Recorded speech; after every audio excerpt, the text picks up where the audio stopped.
Queens of the World. Agrippina the Younger, Roman Empress. Agrippina was the great-granddaughter of the first Roman emperor, Augustus, the grandniece of the second emperor, Tiberius, the sister of the third, Caligula, wife of the fourth, Claudius, and mother of the fifth, Nero. After several personal tragedies, Agrippina became ruthless in her pursuit of security and power. As a woman, she couldn't rule herself, so she manipulated and murdered her way into the emperor's bed, then secured her own son's place on the throne, only to have him turn on her and order her elaborate assassination. Agrippina was born in 15 CE into the Julio-Claudian dynasty, which controlled the Roman Empire. Let's set the scene with a little family history. In 49 BCE, General Julius Caesar defeated his enemies and brought down the Republic to become dictator of Rome. 5 years later, he was stabbed to death by his enemies. Caesar had only one biological son, Caesarion, who fled to Egypt with his mother Cleopatra. Before his death, Julius had adopted his great-nephew, Augustus, and named him heir. Augustus partnered with Mark Antony to avenge Caesar and defeat his assassins. He then compelled the Senate to name him first citizen and commander-in-chief for life, making him the first official Roman emperor. To make sure Caesarion didn't try to claim power, Augustus put him to death. He further consolidated power by divorcing his wife and stealing Livia Drusilla from her husband while she was pregnant. Livia was a member of the powerful Claudian family, and together they forged the unstoppable Julio-Claudian dynasty. The couple didn't have any children together, so Augustus adopted Livia's son, Tiberius, and named him heir. Augustus also forced Tiberius to adopt the grandson of his old ally, Mark Antony, a popular young general named Germanicus. Augustus did have one surviving child, a daughter, Julia, by his second wife. Julia's daughter, Agrippina the Elder, was married to Germanicus. Agrippina and Germanicus had a close and loving relationship. She was a valuable advisor to her husband. Unusual for the time, she traveled with him, giving birth to 11 children and raising their 6 surviving children in military camps, as he waged war against the Germanic tribes and conquered vast lands for the empire. The couple's eldest surviving daughter was born at a Roman outpost on the Rhine River. She was named Julia Agrippina Minor, or Agrippina the Younger, in her mother's honor. The couple's youngest son became a mascot to the army. His mother dressed him in a pint-sized uniform, and he was given the nickname Caligula, meaning little boots. Emperor Augustus died in 14 CE, passing the throne to Tiberius. He was not popular and fought frequently with the Senate. By contrast, his heir, Germanicus, and his wife Agrippina were beloved by the army and the people. They were seen as model Romans, he a victorious warrior and she a virtuous wife and mother. Tiberius thought to undermine Germanicus by ordering him away from his devoted army to govern Asia Minor, modern-day Turkey. In order to protect her children, Agrippina sent them back to Rome to be raised by their grandmother, Antonia. During these years, Agrippina the Younger was educated in reading, writing, and history, as well as domestic skills like weaving. Germanicus remained as popular as ever. Whispers that many would like to see him replace Tiberius reached the paranoid emperor. While in Antioch, Germanicus received an envoy from the emperor. Within hours, he was dead at the age of 33. The empire was shaken by the death of their conquering hero, and the outpouring of grief was enormous. Heartbroken widow Agrippina the Elder brought his ashes back to Rome and moved in with her children. In their home dwelt 3 powerful women: Agrippina the Elder, her grandmother, former Empress Livia, and Germanicus's mother, Antonia. These women had a large influence on Agrippina the Younger and taught her how to survive in the ancient Roman patriarchy. When Agrippina was 13, Emperor Tiberius arranged her marriage. Her groom, her first cousin Domitius, was somewhere between 30 and 50. He was a famously despicable man. He was dishonest, a cheater, pulled out his enemy's eyes, murdered an enslaved man for not being as drunk as him, and intentionally ran over a child with his chariot.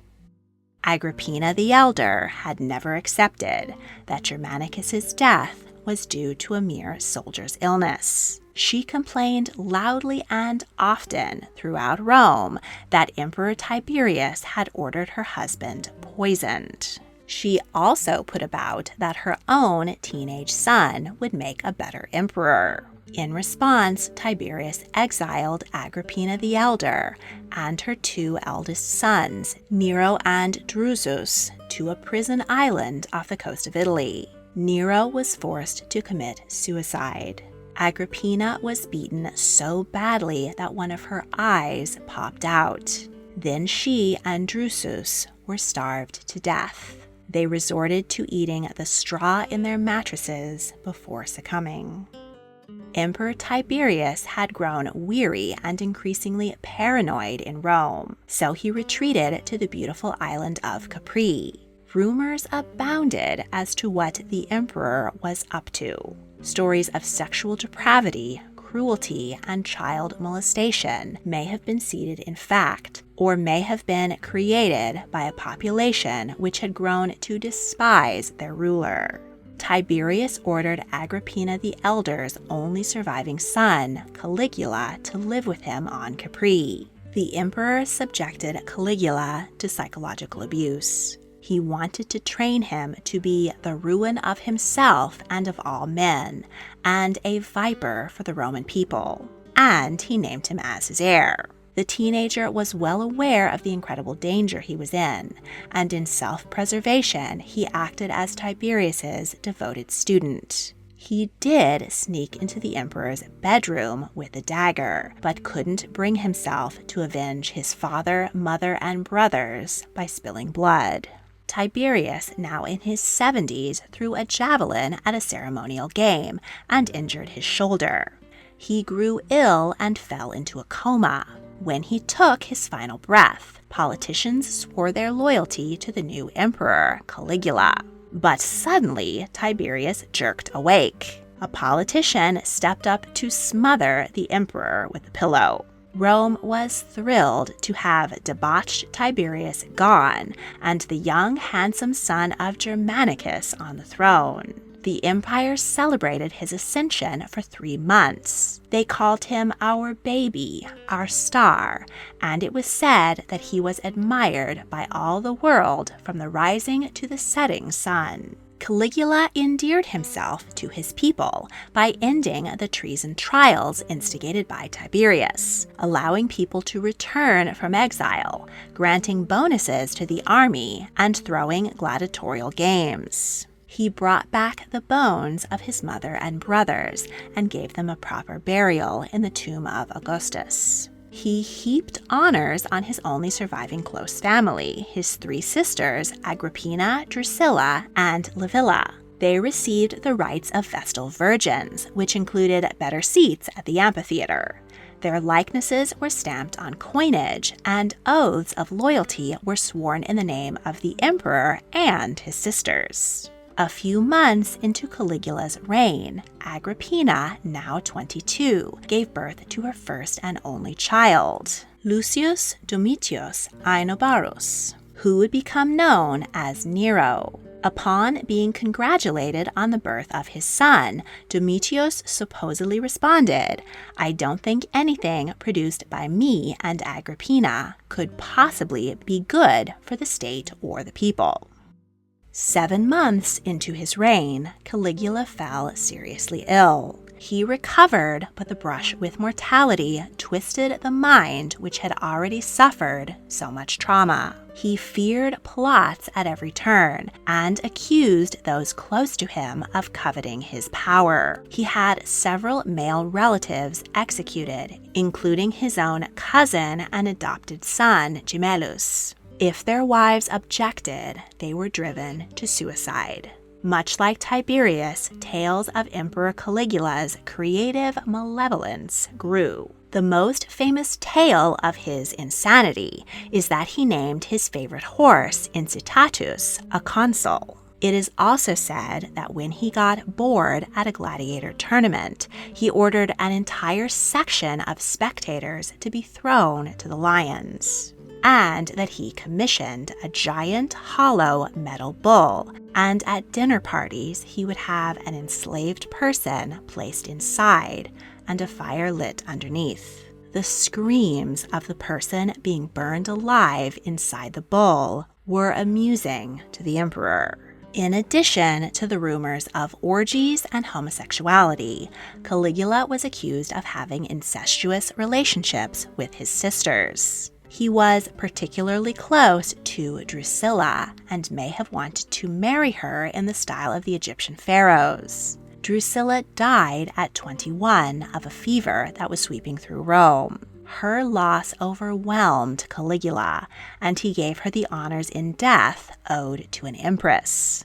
Drusilla's actual widower, Lepidus, plotted with Agrippina and Livilla to murder Caligula and place Lepidus on the throne. But the scheme was foiled. Lepidus was executed, and Agrippina and Livilla were exiled to the same island their mother and brothers had been murdered. Caligula sold all of his sister's possessions and kept the proceeds for himself. While she was gone, Agrippina's husband died of dropsy, and Caligula stole their son's inheritance. 3-year-old Nero was taken in by an aunt. After 4 years of cruelty and insanity, one of the many plots to murder Emperor Caligula succeeded. His own paranoia was a self-fulfilling prophecy. While watching a play, the 28-year-old was stabbed 30 times by his guards. They also murdered his wife, Caesonia,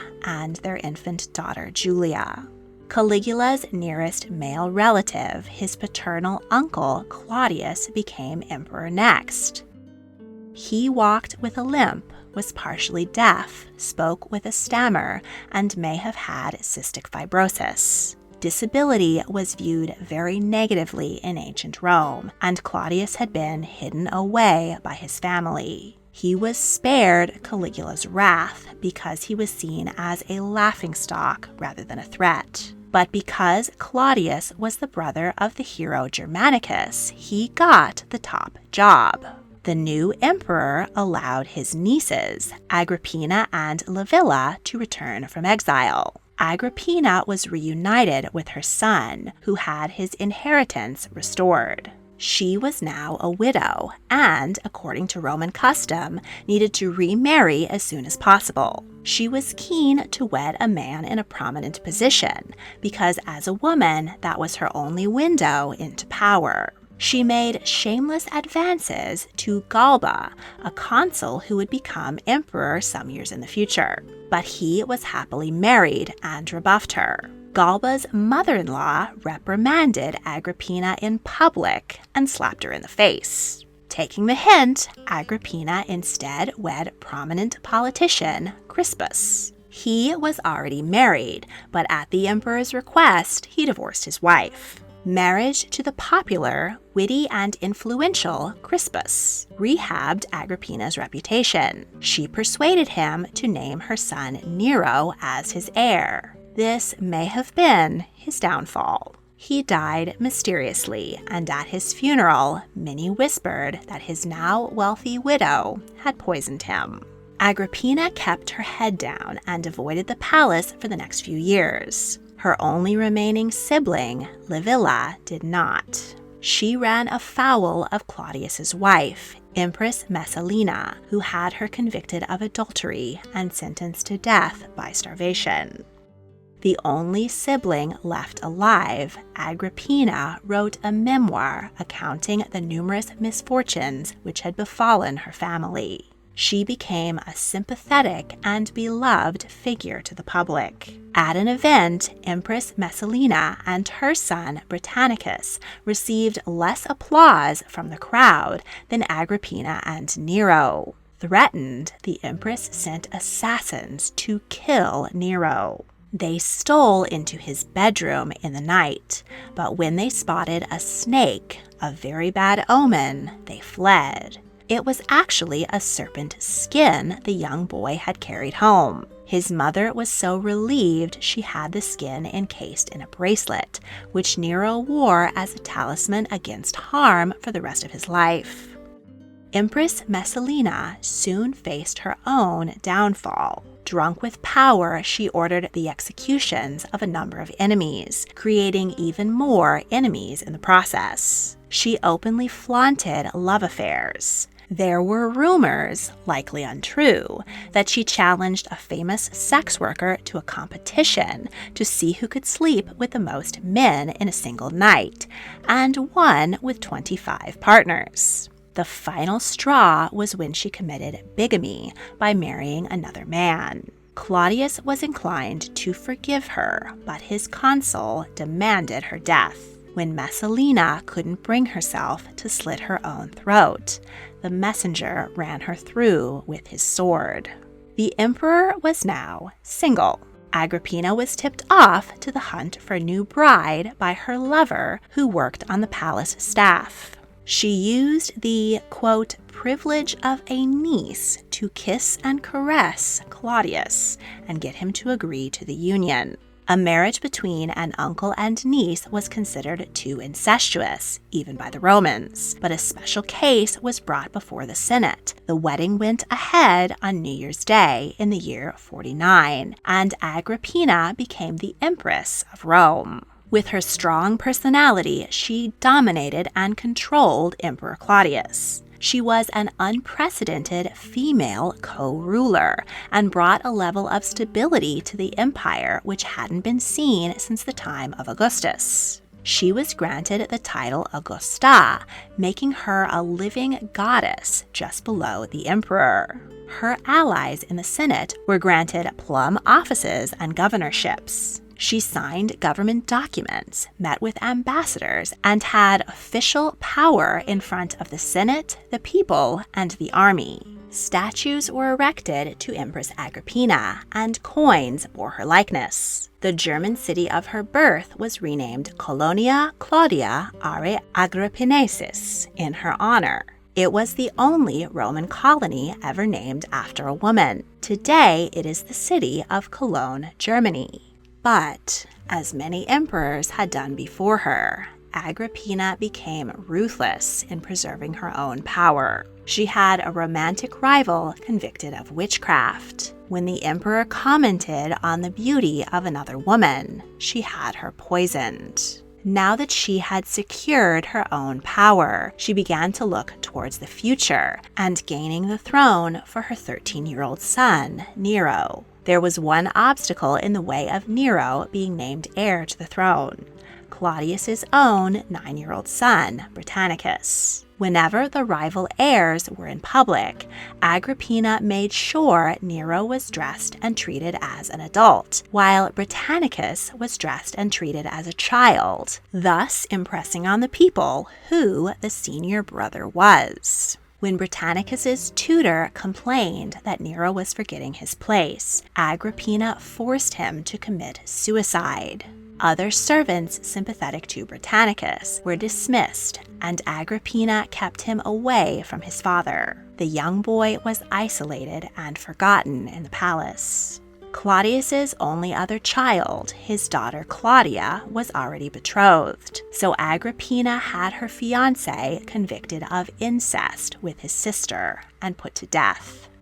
She then married Claudia to Nero, thus making her son the emperor's son-in-law and stepson, and an even better candidate to be his heir. Finally, Claudius gave in and adopted Nero. He soon regretted it and began training Britannicus for the throne. Suddenly, Claudius died at the age of 63.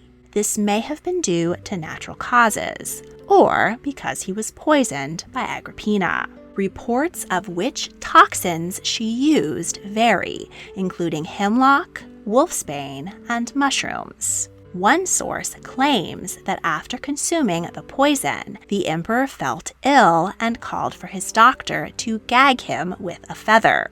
The physician was in on the plot, and the feather he put down the emperor's throat to induce vomiting was also tipped with poison. Agrippina kept Claudius's death a secret and ordered the palace gates locked while she lined everything up for Nero's ascension. She presented her son to the army, who were happy to swear loyalty to Germanicus's grandson. Getting the Senate to approve his reign was a bigger challenge. She made the cunning and disingenuous announcement that Nero would relinquish his political power to the Senate and only be first among equals, as Roman leaders had been before Julius Caesar. The Senate agreed and proclaimed Nero emperor. Agrippina intended to remain the power just slightly behind the throne. At first, 17-year-old Nero, who had been raised strictly, allowed her to control him. He preferred to use his newfound freedom to enjoy the sensual pleasures of life: feasting, playing music, and sex. He began an affair with a freed woman named Claudia Acte. A marriage between the emperor and a former enslaved woman would never be allowed, and Agrippina scolded her son. She threatened that unless he dropped her, she would support Britannicus in replacing him. Worse, Britannicus had criticized his stepbrother's singing voice. Shortly before his 14th birthday, when he would be considered a man and a political threat, Britannicus died while attending an imperial banquet. Nero ordered a hasty funeral, and Britannicus's body was covered in gypsum. On the day of the funeral, it rained, and the preservative was washed away, revealing to all of Rome the discoloration of the corpse, a sure sign of poisoning. Having defied his mother once, Nero soon began to test the limits. He removed honors from Agrippina and asserted his own political will. Eventually, he banished her from the palace, but still accepted her letters and advice. For 2 years, the mother and son held a truce. But then Nero fell in love with Sabina, an aristocrat who would be eligible to become Empress. She asked him to divorce Claudia and marry her. Agrippina condemned the match, and Sabina mocked Nero as a mama's boy.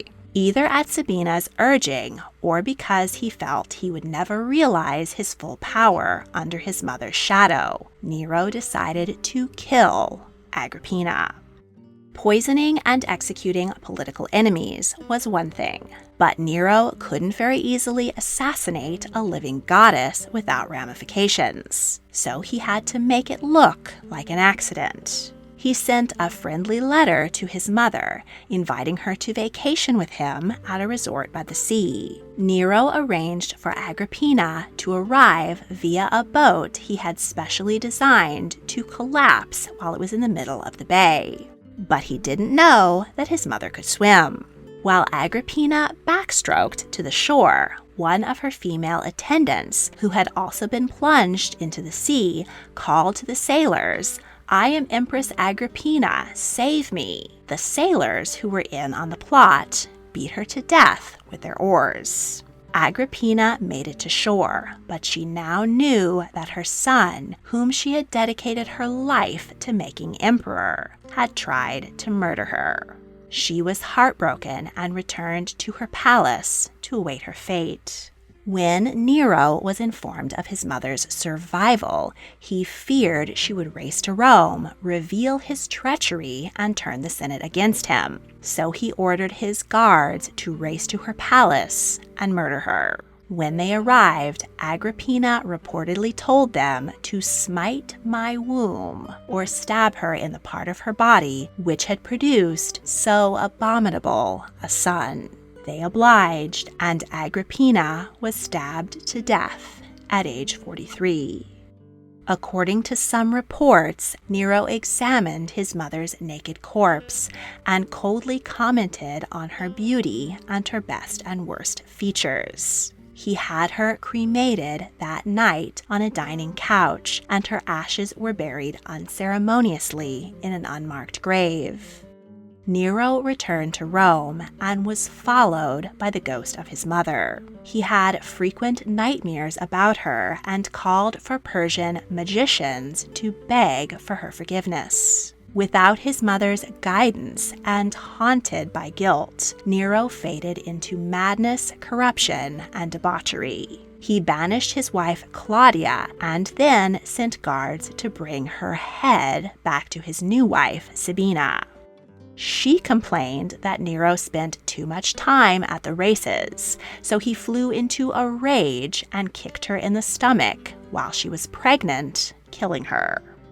Nero next had an enslaved boy who resembled Sabina, castrated. He dressed him like the late Empress, called him Sabina, and treated him as his wife.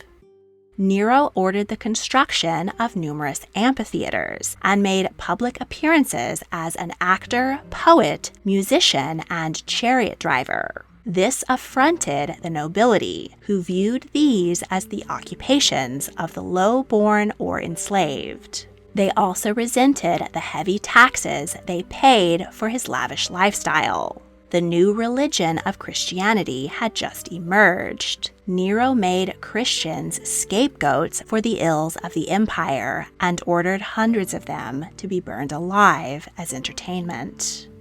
Rebellions in parts of the empire, including the Jewish Wars and the uprising in Britannia, led by Queen Boudica, further undermined Nero's authority. The most famous story of him fiddling while Rome burned is likely apocryphal, but Nero did order a number of buildings burned down to make way for a golden palace for himself.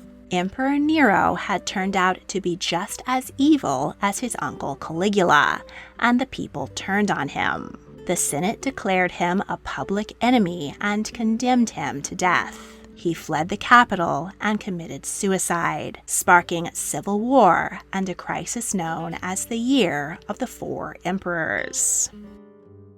Agrippina the Younger was just as ruthless, though not necessarily as atrocious as the men around her. After all, you can't expect to become one of the most famous and powerful women in ancient Rome without poisoning a few husbands.